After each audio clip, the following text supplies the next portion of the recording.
अस्सलामुअलैकुम दोस्तों, कैसे हैं आप सब। मैं आप सबको यूट्यूब चैनल इंग्लिश लिटरेचर पे वेलकम कहती हूँ। हम लोग जो नॉवल डिस्कस कर रहे हैं उस नॉवल का नाम है अ फेयरवेल टू आर्म्स, जिसको अर्नेस्ट हेमिंगवे ने लिखा है। मैंने इससे पहले एक और लेक्चर बनाया, उसको मैं लेक्चर नंबर 1 कहूँगी। उसका लिंक भी मैं डिस्क्रिप्शन में डाल दूँगी और मैं रिकमेंड भी करूँगी आपको कि पहले आप वो लेक्चर देख लें, जिसके अंदर मैंने टोटल 6 पॉइंट्स को डिस्कवर किए हैं, जिनमें हमारे पास जो राइटर है उनका इंट्रोडक्शन, राइटर का राइटिंग स्टाइल, राइटर का आर्ट ऑफ करेक्टराइजेशन कैसा था, कैसे सेंटेंसेस यूज़ किया करते थे, उनको डिस्कस किया मैंने। और जो टाइटल सिग्निफिकेंस है फेयरवेल टू आर्म्स उसको डिस्कस किया है। इस नॉवल का जो हिस्टोरिकल बैकग्राउंड है वो वर्ल्ड वॉर फर्स्ट है, और वर्ल्ड वॉर फर्स्ट किन कंट्रीज़ के दरमियान में हुई थी उनको डिस्कस किया मैंने उस लेक्चर के अंदर। और जो इंपॉर्टेंट करेक्टर है इस नॉवल के अंदर डिस्कस होने वाले, उनको भी मैं उस लेक्चर में डिस्कस कर चुकी हुई हूँ। तो उसका जो लिंक है मैं डिस्क्रिप्शन में डाल दूँगी और आपको रिकमेंड करूँगी कि पहले आप वो लेक्चर सुन लें, ताकि आपकी एक बेस सेट हो जाए। जब आपकी बेस सेट हो जाएगी तो आप नॉवल अंडरस्टैंड करने में आपको बहुत ज़्यादा आसानी रहेगी। तो अब without wasting any single minute अपने लेक्चर को स्टार्ट करते हैं। अगर तो आप मेरा प्रीवियस लेक्चर देख चुके हैं तो आपको पता होगा कि A Farewell to Arms World War first के कॉन्टेक्स्ट में लिखा गया है। वर्ल्ड वॉर फर्स्ट कब हुई थी? ये 28 जुलाई 1914 में स्टार्ट हुई थी और 11 नवंबर 1918 में एंड हुई थी। जैसा कि मैंने प्रीवियस लेक्चर में बताया कि इस नॉवल की डेट ऑफ पब्लिकेशन 1929 है, और जो सेटिंग दिखा गई है टाइम के लिहाज से इसके अंदर, वो 1916 से 1918 का टाइम पीरियड दिखाया गया है इस नॉवल के अंदर। जब नॉवल की ओपनिंग होती है, opening chapter number 1 shortest chapter है पूरी इस नॉवल का, जिसके अंदर इससे ज़्यादा एक्सपोजिशन नहीं दिया हुआ, मीन्स ज़्यादा इंट्रोडक्शन नहीं करवाया हुआ, लेकिन इंट्रोडक्शन ऐसा करवाया राइटर ने कि रीडर के माइंड के अंदर एक प्रॉपर वॉर की इमेज क्रिएट हो जाती है कि अच्छा वहाँ पे ट्रूप्स हैं, ट्रूप्स कहते हैं सोल्जर्स के ग्रुप को, जो कि मार्च कर रहे हैं, मतलब एक जगह से दूसरी जगह जा रहे हैं। जब वो चल रहे हैं तो मट्टी उठ रही है, मट्टी उठ के पत्तों पे गिर रही है और पत्ते जो है वो डस्टी हो रहे हैं। तो इट मीन्स ये क्या पिक्चर क्रिएट कर रही है कि जो नेचर है, नेचर को पोल्यूट कर रही है वॉर। वॉर जो है वो हार्मफुल होती है for the nature, for the human beings, for the agricultural areas and for the world as well. जैसे कि वर्ल्ड वॉर फर्स्ट को ग्रेट वॉर भी कहा जाता है, क्योंकि इसके अंदर बहुत लॉस हुआ था और साइंटिफिक डेवलपमेंट के बाद ये फर्स्ट वर्ल्ड वॉर थी जो लड़ी गई थी। एनी हाउ, नरेटर हमारे पास इसमें फ्रेडरिक हेनरी है, लेफ्टिनेंट फ्रेडरिक हेनरी। लेकिन जब चैप्टर नंबर 1 स्टार्ट होता है तो उसके अंदर हमारे पास नरेटर का नेम मेंशन नहीं किया गया, ना ही कंट्री का नेम मेंशन किया गया है। वो जैसे जैसे हम लोग आहिस्ता आहिस्ता प्रोसीड करते हैं, अगले चैप्टर्स पढ़ते जाते हैं, पता लगता है कि अच्छा ये इटली दिखाया गया है, अच्छा नरेटर जो है वो हेनरी फ्रेडरिक है, अच्छा फिर नरेटर जो इटली है उसकी फाइट जर्मनी के साथ हो रही थी, सो ऑन। मीन्स जैसे जैसे हम लोग आगे जाते रहते हैं वैसे वैसे हम लोग को स्टोरी के इवेंट्स क्लियर होते जाते हैं। ठीक है, इसमें कोई भी फ्लैश बैक फ्लैश फॉरवर्ड नहीं दिखाया गया। स्टोरी जो है वो एक लीनियर पैटर्न में लिखी गई है, एक सीक्वेंस से चल रही है, तो रीडर इसको इजीली अंडरस्टैंड कर सकता है। चैप्टर नंबर 1 के अंदर हमारे पास एक विलेज दिखाया गया है और सीजन जो है समर का वहाँ पे दिखाया गया है। लेफ्टिनेंट हेनरी, जैसे कि मैंने बताया आपको, नरेटर है, लेकिन यहाँ पे चैप्टर नंबर 1 में मेंशन नहीं किया गया उसके बारे में। वो नरेटर जो है वो नरेट करता है कि उसकी life during summer time period village के अंदर कैसी थी। जैसे कि ओपनिंग लाइंस है, in the late summer of that year we lived in a house in a village that looked across the river and the plain to the mountains. In the bed of the river there were pebbles and boulders, dry and white in the sun, and the water was clear and swiftly moving and blue in the channels. Troops went by the house and down the road, and the dusty they raised again, sorry, and the dust they raised powdered the leaves of the trees.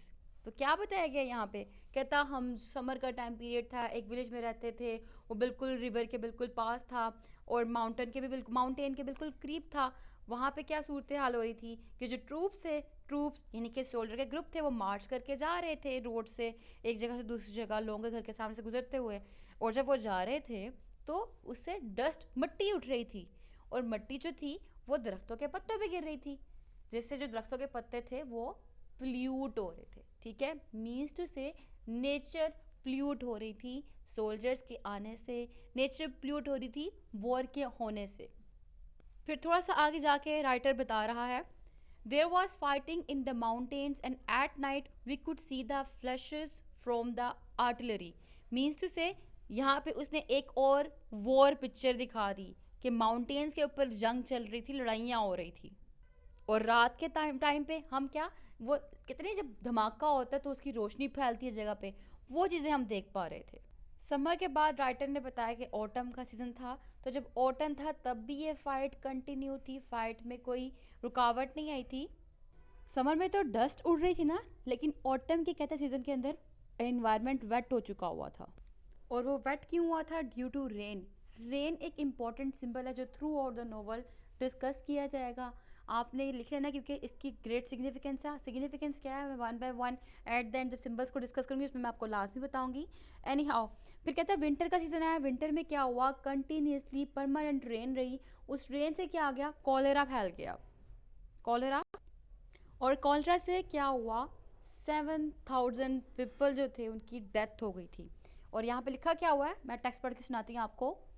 At the start of the winter came the permanent rain and with the rain came the cholera, but it was checked, and in the end of only 7,000 dead of it in the army। अब 7,000 death होना ये कोई आम बात नहीं है, लेकिन word लगाया ओनली 7,000, ओनली का वर्ड लगा दिया यहाँ पे, तो इट मीन्स यहाँ पे एक स्टोइक एटीट्यूड दिखाया गया है। स्टोइकिज्म की टेक्निक यूज की है राइटर ने। स्टोइकिज्म क्या होता है कि जब डिस्ट्रक्टिव कंडीशन चल रही हो, डिस्ट्रक्टिव इमोशंस हो, उन इमोशंस को ओवरकम करने के लिए आपको सेल्फ कंट्रोल आना चाहिए। वो एटीट्यूड यहाँ पे दिखाया गया है। अब यहाँ पे वर्ड ओनली 7,000 जब लिखा गया, तो ये जो वर्ड ओनली है ये रेफर कर रहा है escape from horror of the war. Only का वर्ड लगा के ये जो इतना डेंजरस इम्पैक्ट हुआ उसको लाइट किया जा रहा है यहाँ पे, ठीक है।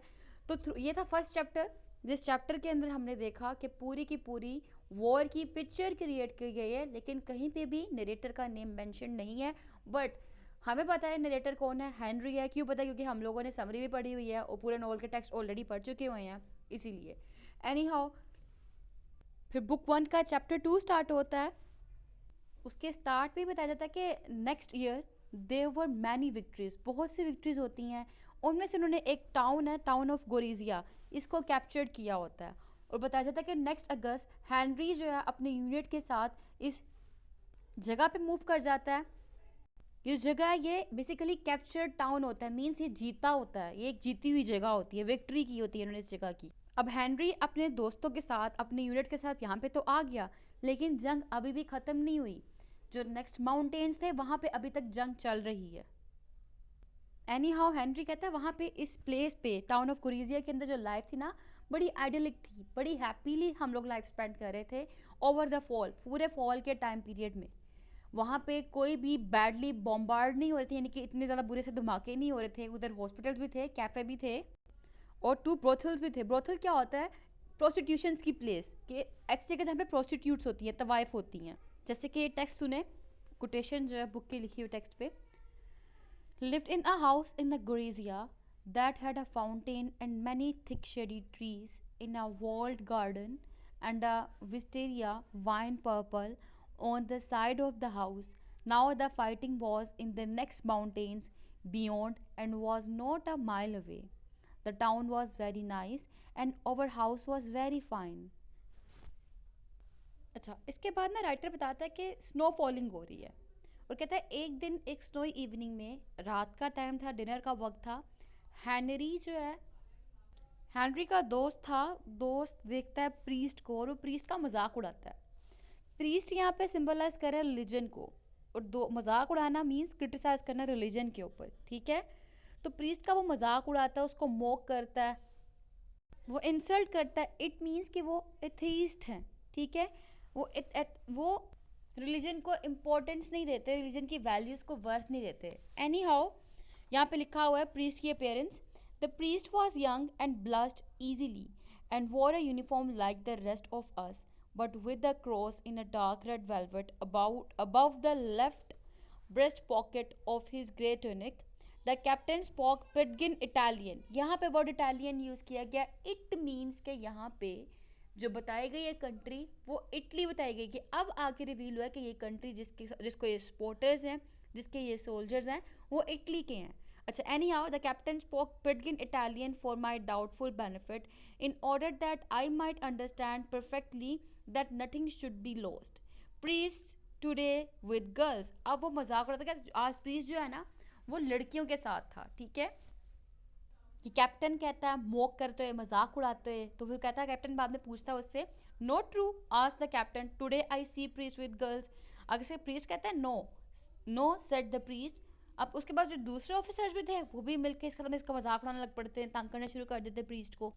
वो मोक करता है और कैप्टन खुद कहता है आई एम एन एथीस्ट. ठीक है, मैं एक atheist. Atheist means non believer of God, जो खुदा पे यकीन नहीं करते, किसी रिलीजन पे यकीन नहीं करते. एनी हाउ हेनरी जो था वो बड़ा फ्रेंडली था प्रीस्ट के साथ. और इसके बाद सारे बातचीत कर रहे थे कि हेनरी को जब लीव लेनी है, लीव के बाद कहाँ जाना चाहिए. कुछ कहते हैं रोम, नेपल, सिसिली में जाए, कुछ कहता है कैपरी में जाए. मतलब डिफरेंट कंट्रीज के नेम लेते हैं. और प्रीस्ट सजेस्ट करता है उसको कि मैं चाहता हूँ तुम अबरूजी में जाओ. कहता है I would like you to see Abruzzi, visit my family at Capracotta said the priest. ये प्रीस्ट ने कहा. तो एनी हाउ इस पूरे चैप्टर के अंदर जो हम लोग देखते हैं वही देखते हैं कि किस तरह प्रेशर है वॉर का. उस वॉर के प्रेशर के बावजूद भी इनको एक एरिया मिल गया, टाउन ऑफ ग्रेजिया, जिसके अंदर ये पीसफुली लाइफ स्पेंड कर रहे हैं. स्पैगेटी खाते ही है इसके अंदर very quickly and seriously. Means to say कि इनको अब कोई इतनी टेंशन नहीं है कि finally they have control over them. उनको खुद के ऊपर कंट्रोल है. अब एक और चीज़ दिखाएगी, वो है इमोशनलेस टॉक. कि ये प्रीस्ट का वॉक कर रहे हैं, रिलीजन के ऊपर मजाक उड़ा रहे हैं, मजहब को कुछ नहीं समझते. मीन्स ये एथीस्ट है. ठीक है. नंबर 2 जो चीज़ देखी हमने इसके अंदर वो देखी कि ये बात करें गर्ल्स के अबाउट, बात करें प्रोस्टिट्यूट के अबाउट. ठीक है.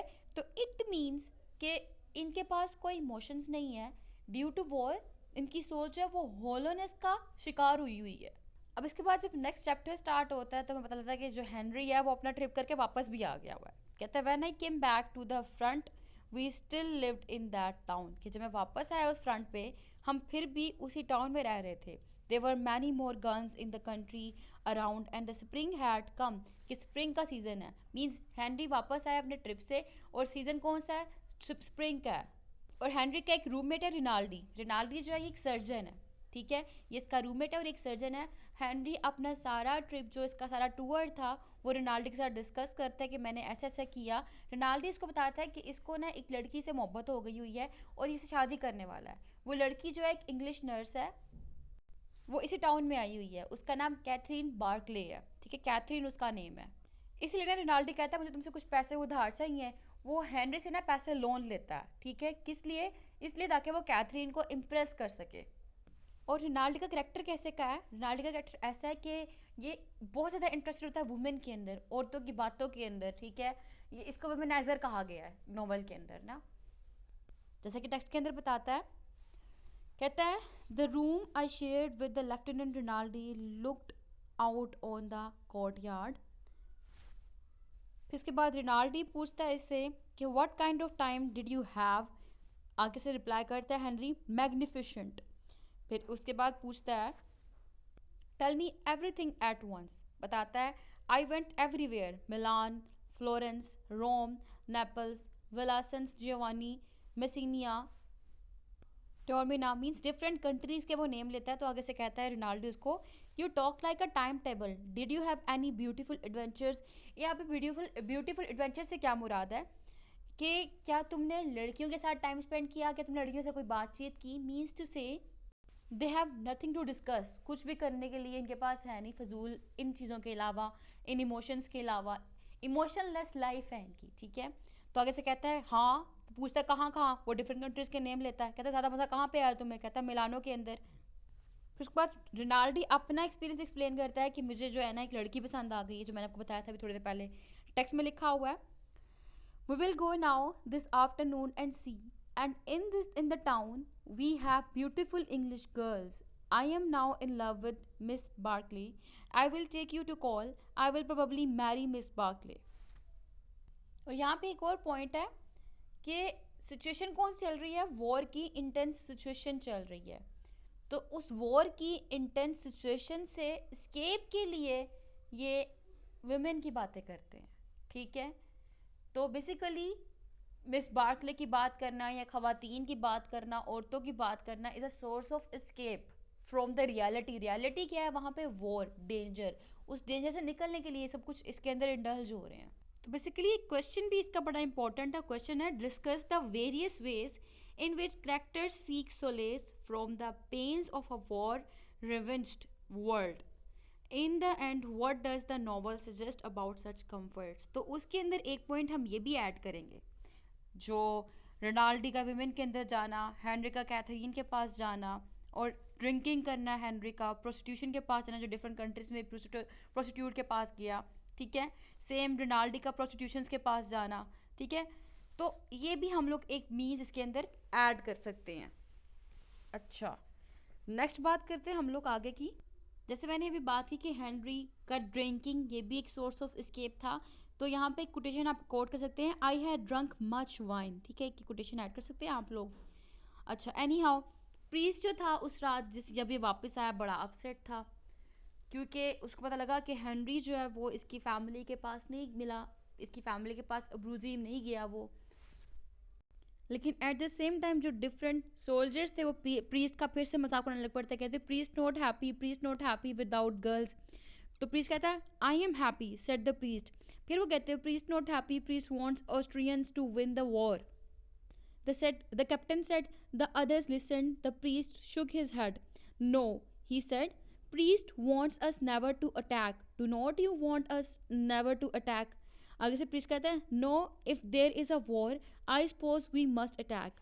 Must attack, shall attack. The priest nodded. Leave him alone, the major said. He is all right. He cannot do anything about it anyway. The captain said. We all got up and left the table. अब यहाँ पे क्या हुआ? Again priest को tease किया गया। यहाँ पे बात हुई वॉर की। कोई भी सिंगल चैप्टर ऐसा नहीं है जहाँ पे वॉर की बात ना हो, ठीक है? यहाँ पे बात हुई वॉर की, तो कहता है कि प्रीस्ट जो चाहता है कि ऑस्ट्रियन जीत जाए। प्रीस्ट हम लोग को नहीं चाहता कि हम अटैक करें, लेकिन प्रीस्ट आगे से कहता है कि अगर यहाँ पे वॉर है तो मैं चाहता हूँ यहाँ पे अटैक भी हो, क्योंकि आपने सेल्फ डिफेंस भी तो करना होता है ना। तो प्रीस्ट जो है वो रिलीजियस वे में अपनी यहाँ पे बातें कन्वे कर रहा होता है। एनी हाउ, इसके बाद नेक्स्ट चैप्टर स्टार्ट होता है। इसके स्टार्ट में बताया गया है, the battery in the next garden walk me in the morning and I saw the sun coming through the window and got out of the bed. I went to the window and looked out. The gravel paths were moist and the grass was wet with dew.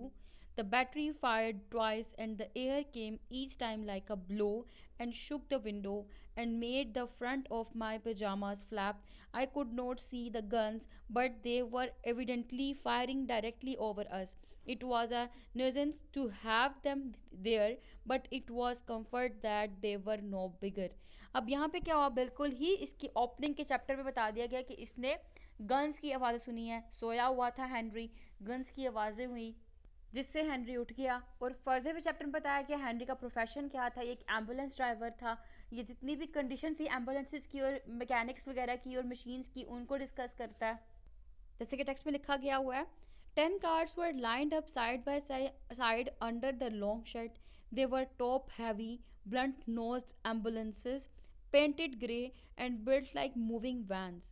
The machines, sorry, the mechanics were working on one out in the yard. Three others were up in the mountains at dressing stations.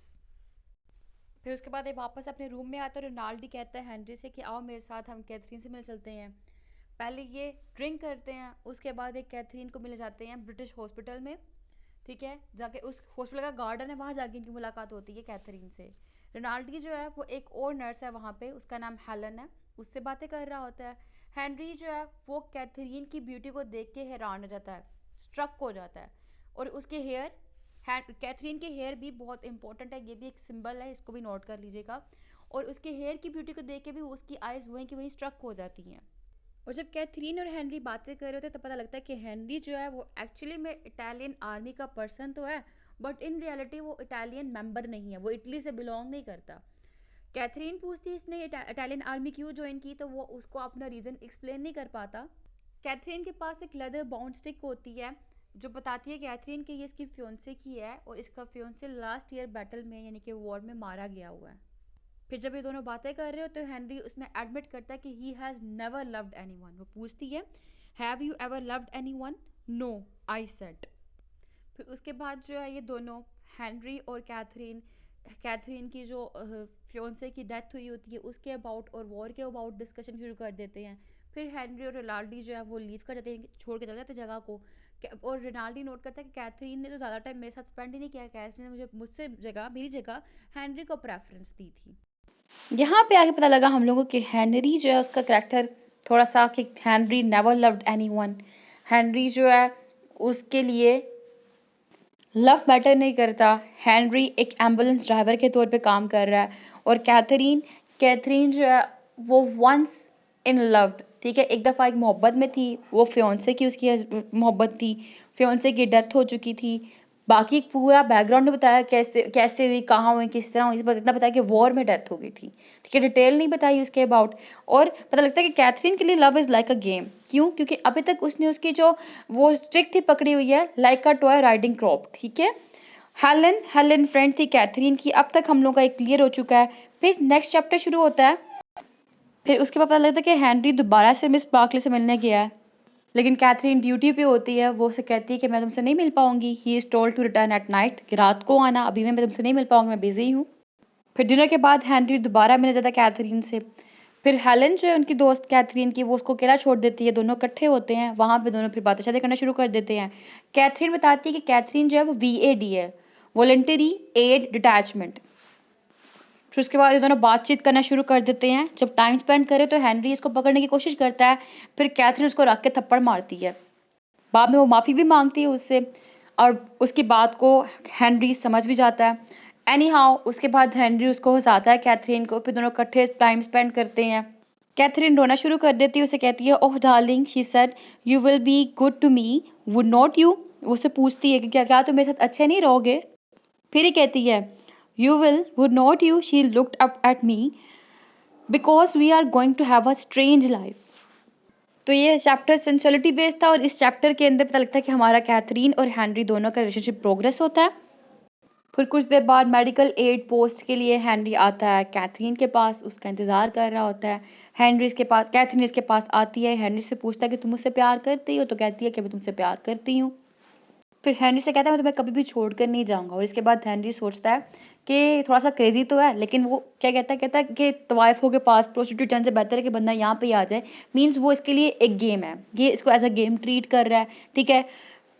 जिसके बारे में इसने कहा है, this is more like a game of bridge, only you say things instead of playing cards, the only difference is he does not know what the stakes are. और Catherine भी फिर उसको कहती है, they are doing a rotten game. Means to say Catherine अपने escape चाह रही है फियोंसे की मेमोरी से, और हेनरी प्रोस्टिट्यूशन से और वॉर से स्केप चाह रहा है, तो वो कैथरीन के पास रह रहा है। अब नेक्स्ट आफ्टरनून जो है हेनरी वापस आ रहा होता है अपनी पोस्ट से, तो उसको एक सोल्जर नजर आता है जिसको हर्निया हुआ होता है, ठीक है, एक सोल्जर है उसको हर्निया हुआ है। हेनरी उसको अपने साथ लेके जाता है और दोनों की गपशप शुरू होती है। वो पूछता है, what's the matter? He looked at me, then stood up, I am going on, what's the trouble? वो पूछता है क्या मामला है। जब कहता है, मैंने पूछा ना क्या मामला है, तुम्हारे साथ क्या हुआ है, मसला, ये उस आदमी से पूछा जिसको हर्निया हुआ है। तो कहता है, उसने मेरी तरफ देखा और उठा। मैंने कहा क्या ट्रबल है, क्या मामला है? तो कहता है द वॉर। यानी कि ये चैप्टर जो है ये एंटी वॉर चैप्टर है, ठीक है। इसमें रोल ऑफ रिलीजन भी दिखाया जाएगा। कहता है जो मामला है, जो ट्रबल है, वो मेरे साथ वॉर है। कहता है what's wrong with your leg? तुम्हारी टांग के साथ क्या हुआ है? कहता है it's not my leg, I got a rupture and उसके बाद कहता है, why don't you ride with the transport? I asked, why don't you go to the hospital? तुम हॉस्पिटल क्यों नहीं जाते? कहता है they would not let me, the lieutenant said, I slip the truss on the purpose. कहते सब कुछ मैंने खुद ही की है। तो अब ये इसके अबाउट, वॉर के अबाउट बातें शुरू कर देते हैं, जिसको कहता है कि how you like this goddamn war? कहता है rotten, I say it's rotten, Jesus Christ, I say it's rotten. और जब इसको हॉस्पिटल के लिए कहते हैं, वापस ले जाने के लिए कहते हैं कि तुम्हारा ट्रीटमेंट कराया जाता है, तो कहता है if I go back they will make me get operated, वो मेरा इलाज करेंगे, अच्छा, operated on, and then they will put me in the line all the time, इलाज करने के बाद जब मैं ठीक हो जाऊंगा दोबारा से मुझे जंग में भेज देंगे। मीन्स टू से पूरा चैप्टर ही ट्रॉमा दिखाया गया है। इस चैप्टर के अंदर कितना ज़्यादा ट्रॉमा है, ग्रेट ट्रॉमा दिखाया गया है इस करेक्टर के ऊपर, जो ये अभी सोल्जर देखा, जो वॉर से भाग रहा है और अपने हर्निया का ट्रीटमेंट नहीं करवा रहा, कहता है अगर इलाज हो जाएगा तो मुझे दोबारा से वो जंग में ले जाएंगे। तो ये क्वेश्चन भी बड़ा इंपॉर्टेंट है, discuss Farewell to Arms as an anti war novel.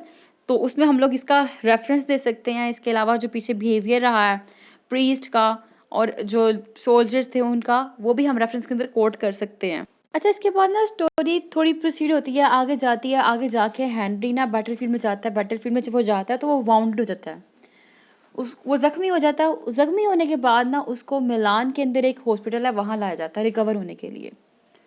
बहुत से डॉक्टर्स ऐसे हैं जो कि रिकमेंड करते हैं कि यहाँ पे ये 6 मंथ तक बेड पे ही स्टे करेगा, 6 मंथ तक इसका ट्रीटमेंट चलेगा, उसके बाद इसका ऑपरेशन होगा, क्योंकि ऑपरेशन इसकी नी इंजरी हुई है और इसकी नी इंजरी के लिए ये ऑपरेशन नेसेसरी है और ऑपरेशन 6 मंथ्स के बाद ही होगा।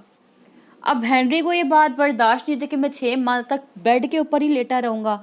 वो इसको एक्सेप्ट नहीं कर पाता कि बहुत लॉन्ग पीरियड है रिकवरी के लिए। तो हेनरी ना बड़ा ही ज्यादा आर्ग्यूमेंट करता है। फाइनली उसको एक डॉक्टर मिल जाता है जिसका नाम है डॉक्टर वैलेंटिनी।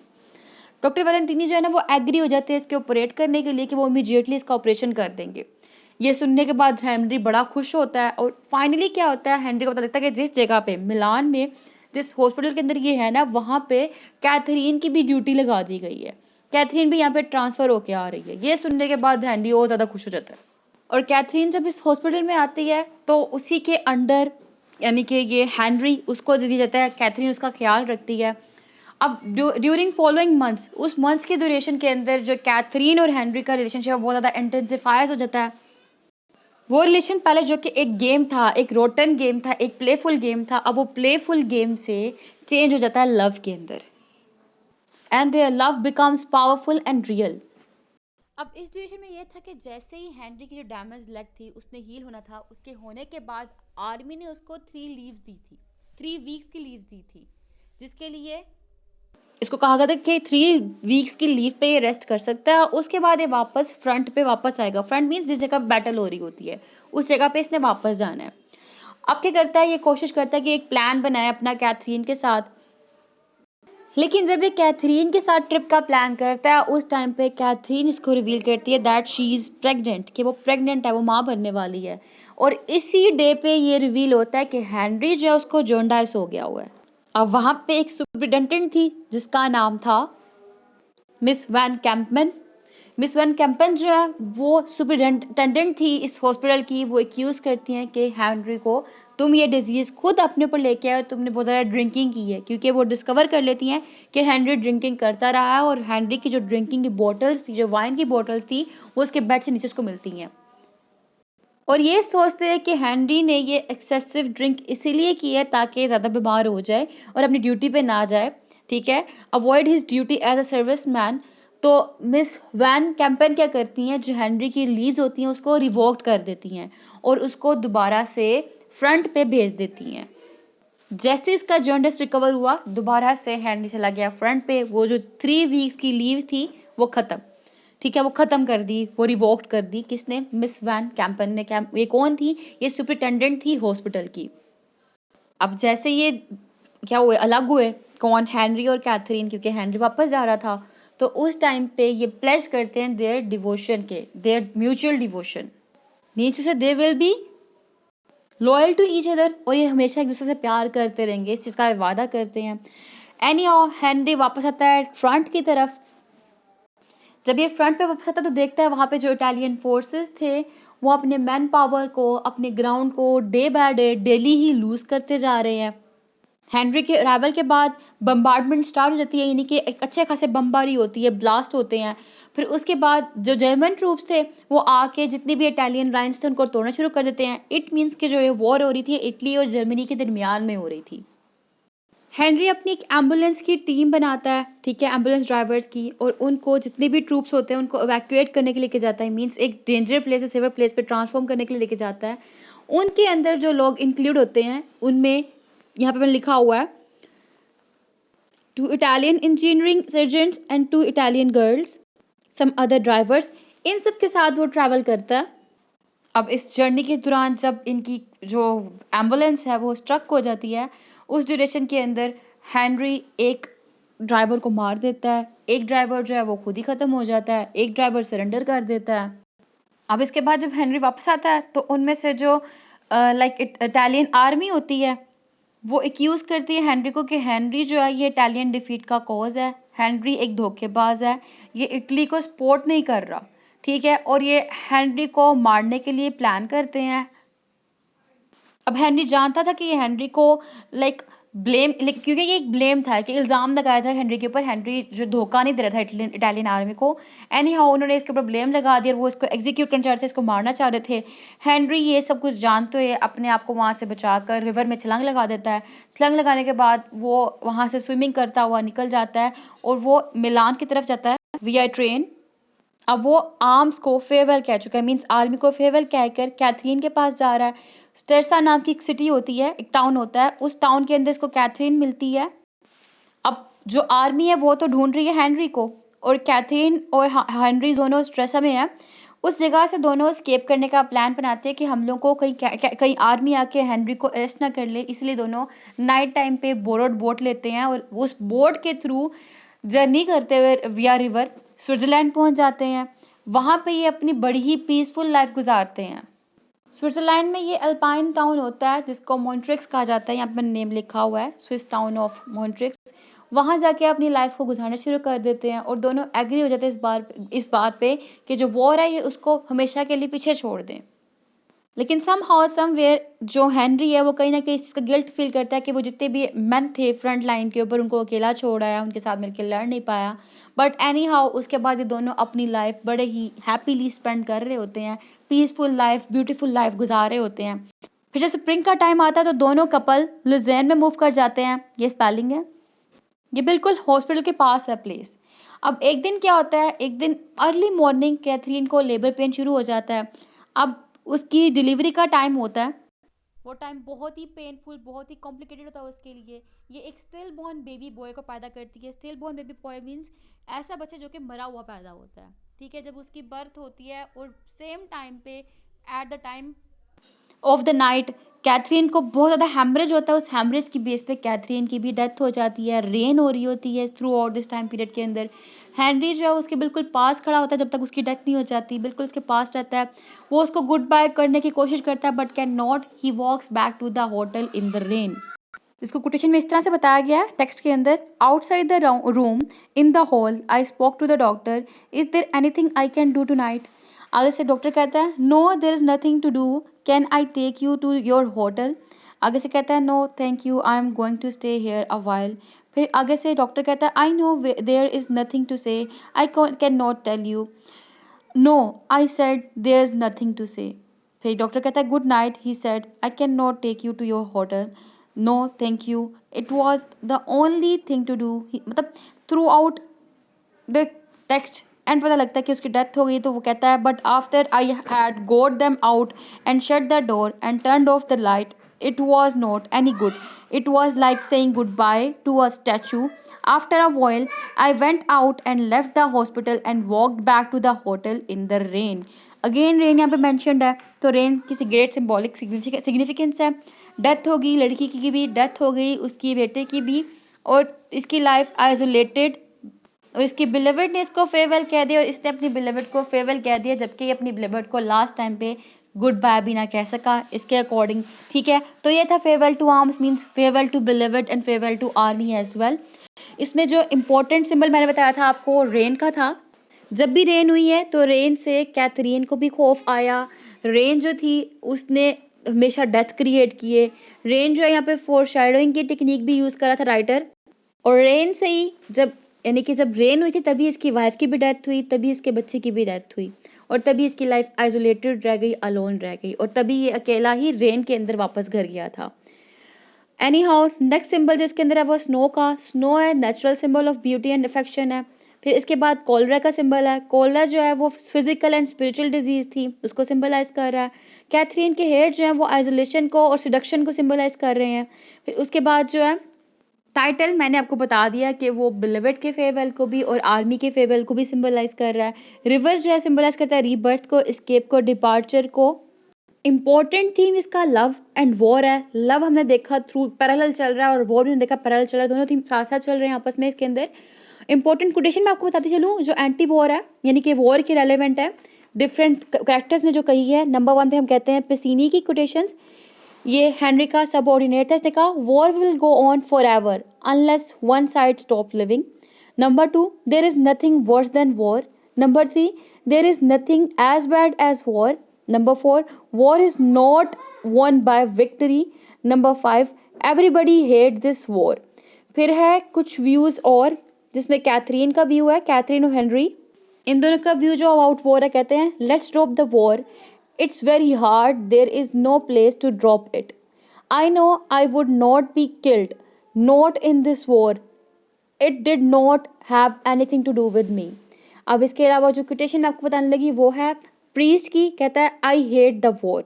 रिनाल्डी कहता है this war is terrible, this war is killing me, I am very depressed by it, victory is worse. फिर मेजर की जो कोटेशन है वो है I am very tired of this war, if I was away I do not believe I would come back. Number 2, it यानी कि it, ये bracket में लिखना है आपने, war is so bad and verse.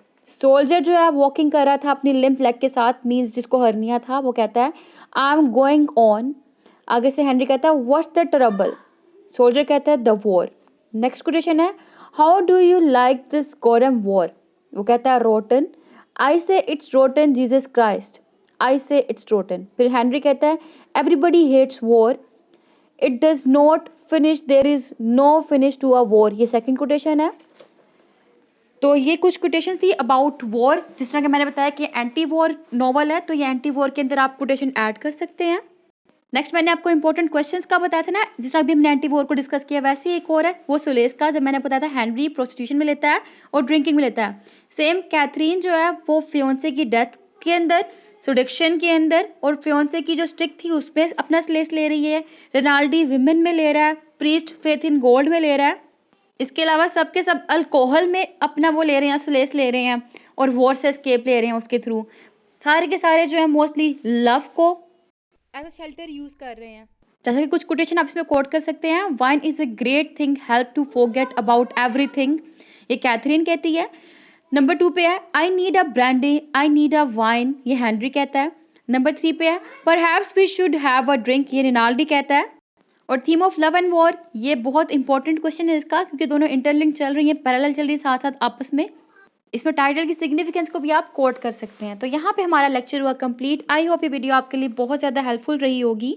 कुछ थीम्स ये भी हैं जो मैंने आपको स्क्रीन पे शो किए हैं, आप इनका स्क्रीनशॉट ले लीजिएगा। अच्छा, एनी हाउ दुआओं में खास याद रखिएगा। फिर मिलते हैं अगले लेक्चर में, अगली वीडियो में, अगले लेक्चर के साथ। तब तक के लिए अल्लाह हाफ़िज़।